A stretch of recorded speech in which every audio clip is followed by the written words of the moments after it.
TD stock is getting ripped to shreds, and we need to talk about it because it all relates to their earnings, which I have never been more bullish on. I think people are recognizing it because after the dip, the stock has been nothing but picked up. Year to date, still trading down 7.85%, yet I'm still incredibly bullish on the sector as we head into an earnings cycle for the Canadian banks as a whole. So let's walk through TD Bank first and foremost, then we'll take a look at all the banks to see how they're performing together. And if that is a conversation you appreciate, damn it, hit that like button on your path to financial independence to damn well one day retire early, because TD Bank set aside an additional $2.6 billion to cover the U.S. regulatory penalties over the anti-money laundering control. Now, this is the headline that is driving their earnings.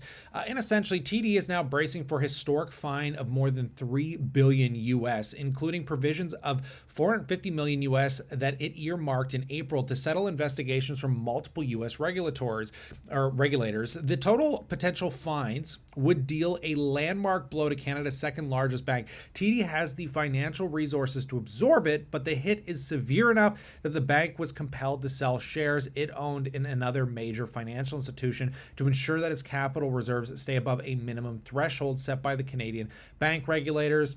Again, all of this sounds super bearish, but we'll break it down. It would be the largest penalty that a Canadian bank has paid in the United States and is believed to be the second largest U.S. regulatory penalty levied against the bank over similar issues. So TD will record the provision as part of its fiscal third quarter results, which will be released on Thursday. And here we are, baby.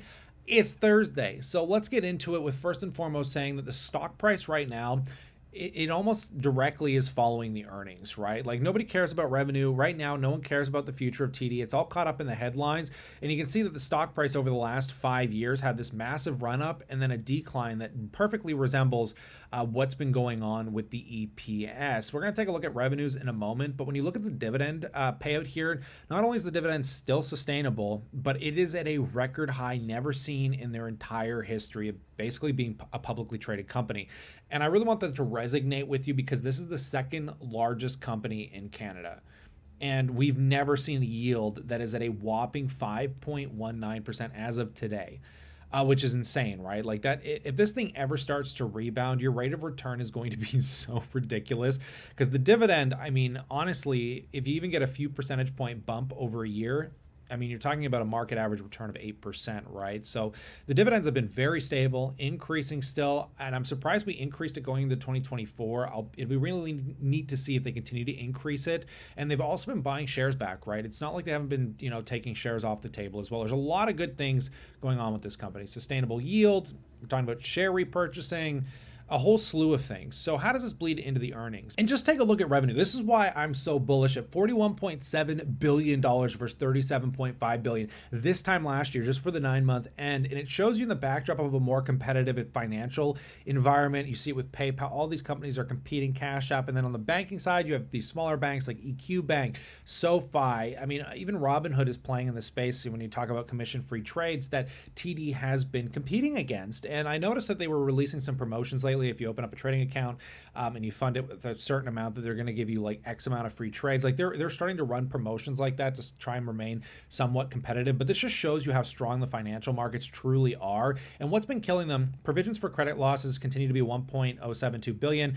This quarter, just the last quarter before was $1.71 billion. So it's not really increasing, it's leveling off. But as renewals come into play, and a lot of mortgage renewals are coming up, it's going to put a lot of risk on like the quality of that credit if they're making higher payments, which causes higher loan loss provisions. And I keep stating that if this ever starts to level off or decline, we are heading back into a new bull market. The non-interest expense, however, jumped dramatically to $11 billion versus $8.4 billion just this time last quarter. So that's probably playing into perhaps some of these fines that they're putting aside and trying to protect themselves, which is, really killing the net income side of things. But they're still in a great place from the growth, right? Like the growth is offsetting a lot of this, because if we scroll down, first and foremost, the dividend payout ratio remains strong at 49.7%, an earnings of $2.05 versus $2.04. So if it wasn't them putting that huge expense aside, their earnings would have been insanely nice. And as mentioned, when the stock's following the earnings price, you have to presume at some point in the damn future, things are going to level off. The fines are going to stop. The loan loss provisions are going to stop rising. And I feel like we're on the cusp of it, damn it, as interest rates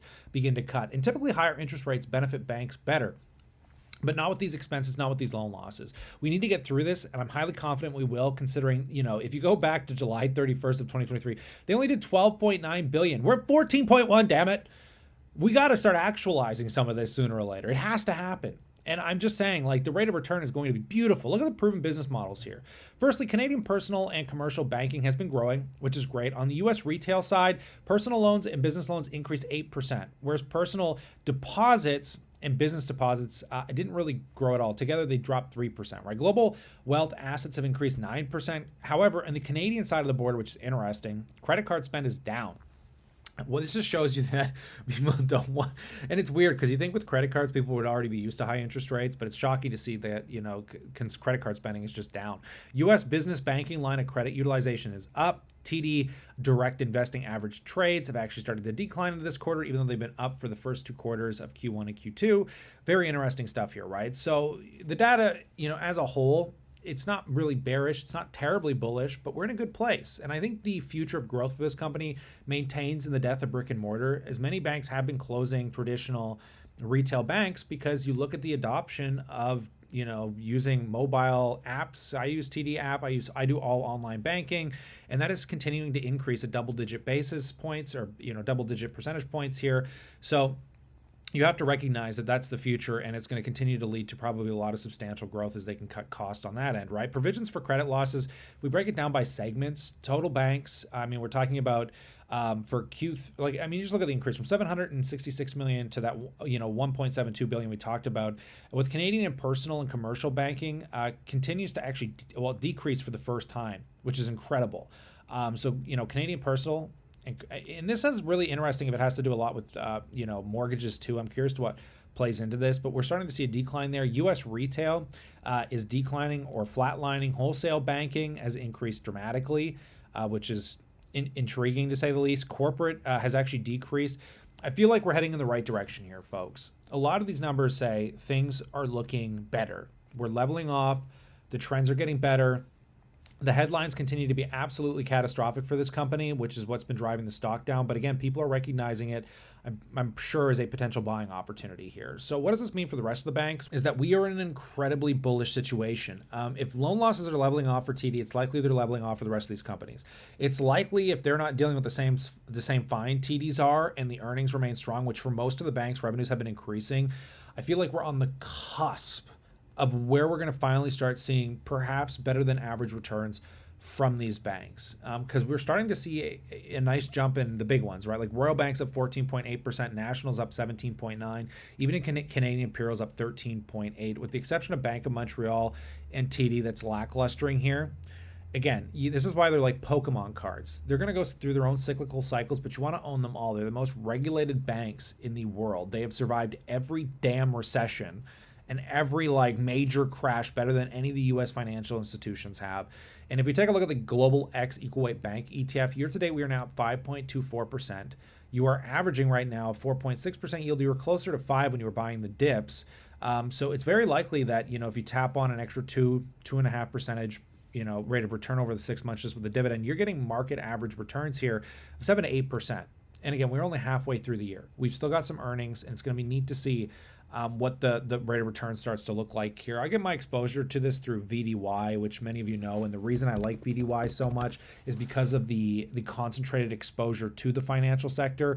And I'm really speculating. Let's just see what the weighting of TD is in here right now. And I'm still speculating as TD starts to recover, and I'm very confident that it will over time, that the rate of return of this is going to, continue to go up nicely. And this is being offset by, again, the return in some of the energy stocks and Royal Bank. But look at the financial exposures, basically 55%. And I love this. I live for this because it's my way of collecting these Pokemon cards. You got Royal Bank, TD alone making up 25%. So these two stocks, 1/4 of my money in here is dictated by what these two stocks are going to do. And in the financial sector as a whole, you got BMO in here at 5.9%. Bank of Montreal, there's another 10% weighting just between those two banks, which is nice. That takes us up to from 25. What is that? From 25, 35, 45. We're almost at 50% with those three banks. And you got Canadian Imperial. I love this. I live for this ETF for these reasons. But I'd love to pass the question off to you when it comes to TD Bank. What do you guys think here?